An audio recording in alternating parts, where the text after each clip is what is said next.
최근 KF-21 보라매의 비상을 위한 활주 시험이 한창인 가운데 중국의 기관 매체들이 발칵 뒤집히는 통쾌한 일이 발생했습니다. 그것은 바로 한국 연구진들에 의해 완전히 새로운 개념의 차세대 스텔스 소재가 개발되었다는 소식이었는데요. 한국이 개발한 신소재를 KF-21에 적용하게 된다면 스텔스 성능만 보면 F-35를 능가할 수 있다는 평가가 나와 모두의 기대를 한몸에 받게 되었습니다. 이것에 대해 중국 관영 매체에서도 대서특필하며 한국 전투기 개발 사업에 대해서 긴장 상황임을 드러내 화제가 되고 있는 상황입니다. 대한민국 군사정보 채널 대고구려제국 구독과 알림 설정 진심으로 감사드립니다. 특히 중국 매체는 자국 전투기와 러시아 전투기까지 언급하며 KF-21이 얼마나 위협적인지 발표해서 눈길을 끌고 있습니다.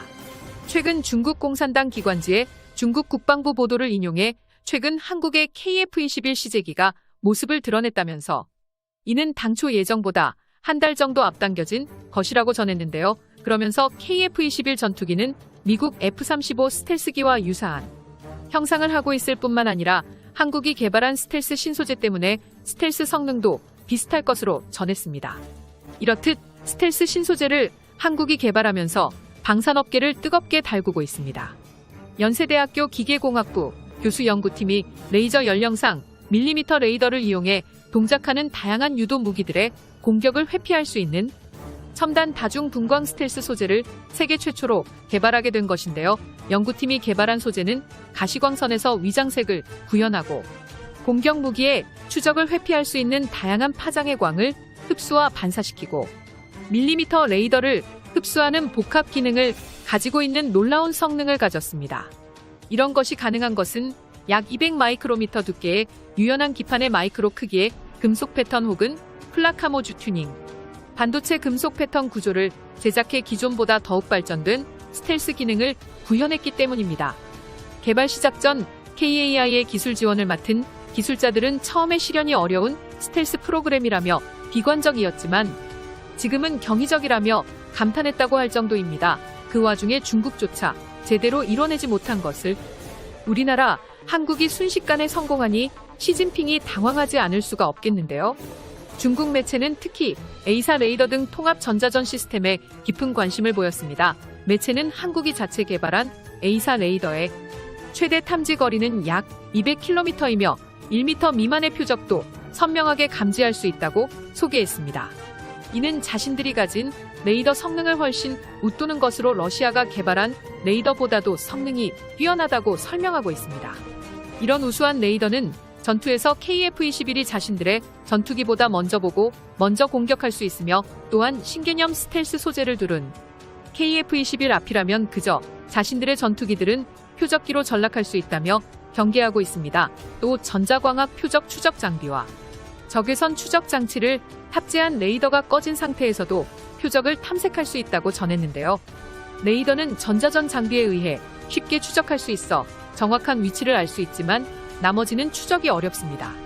그렇기 때문에 KF-21이 레이더마저 끈 상태로 작정하고 스텔스 모드로 공중전을 펼친다면 중국 입장에서는 아무런 손쓸 방도가 없는 것이 사실이기에 걱정이 이만저만이 아닙니다. 특히 중국 인민일보는 KF-21에 장착된 타우러스 공대진 미사일과 공중전에 사용된 M61의 20mm 발칸포에도 관심을 보였는데 KF-21이 무력해진 방공망을 뚫고 한국 대륙 깊숙이 들어온다면 사실상 중국 군사시설은 초토화될 것이라고 예상하고 있습니다. 그러면서 매체는 KF-21 전투기가 실전 배치되면 한국 공군의 전투력이 획기적으로 향상될 것이라고 전하면서 이는 중국 입장에서 그리 반가울 일은 아닐 것이라고 밝혔는데요. 중국 매체가 보도한 KF-21 전투기 관련 내용은 방위사업청 등 한국 국방 관련 기관들이 공개한 자료를 토대로 작성됐지만 중국이 한국의 무기체계에 대해 관심을 표명한 것은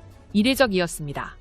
이렇게 전 세계가 KF-21에 관심을 보이고 있는 가운데 인도네시아에서 얼마 전에 보인 행동에 대해 땅을 치고 후회하고 있다는데 자세하게 알아보겠습니다. 최근 비공개로 진행 중인 KF-21의 활주 시험이 전 세계를 놀라게 하고 있습니다. 한국의 항공산업 관계자는 활주 시험과 관련해 지금은 계획된 개발 일정보다 한 달가량 앞당겼다고 말하며 순조롭게 진행되고 있다는 것을 밝혔습니다. 이번 연구를 통해 개발된 스텔스 소재는 다양한 군사 장비에 부착해서 사용할 수 있는데요. 교수팀이 개발한 다중 파장 스텔스 소재, 연구 결과는 광학 분야에서 세계적인 국제학술지인 첨단광학 소재, 온라인에 2차례나 게재됐으며 관련 기술에 대해 다수의 국내외 특허를 출원해 이 분야에서 국제 표준을 선점했습니다.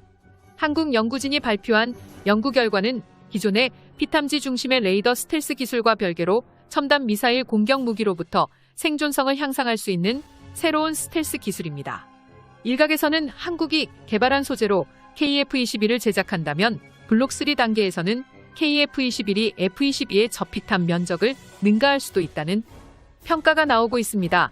이 때문에 한국의 신개념 스텔스 기술을 이용한 국방 핵심 기술 연구 개발이 더욱 활발하게 진행될 것으로 예상되는데요. 특히 새로운 스텔스 기술의 원천 기술을 확보하고 첨단 무기의 실제 응용이 가능한 연구 성과를 확보함으로써 국내 방위산업 국제 경쟁력 향상에 크게 기여할 수 있을 것으로 기대됩니다. 또한 전 세계가 한국의 신개념 스텔스 기술에 주목하는 것은 단순히 레이더에 안 잡히는 것을 넘어 전투에서 조준 자체가 불가능해 전투기의 생존성과 제공권을 쉽게 장악할 수 있기 때문입니다. 이렇게 항상 한국을 무시해 오던 중국조차 미국의 스텔스 전투기만큼 한국의 KF-21을 경계하자 인도네시아에서는 난리가 났습니다. 최근 인도네시아는 한국의 이런 발표가 있기 전 KF-21의 개발 분담금도 못 내고 있는 와중에 프랑스의 라팔 전투기 구매에 대해 합의해 논란이 되고 있는데요. 얼마 전 CNBC 인도네시아는 프랑스 매체 라트리균을 인용해 인도네시아 국방부가 프랑스 라팔 전투기 6대를 구매하기로 합의했다고 전했습니다.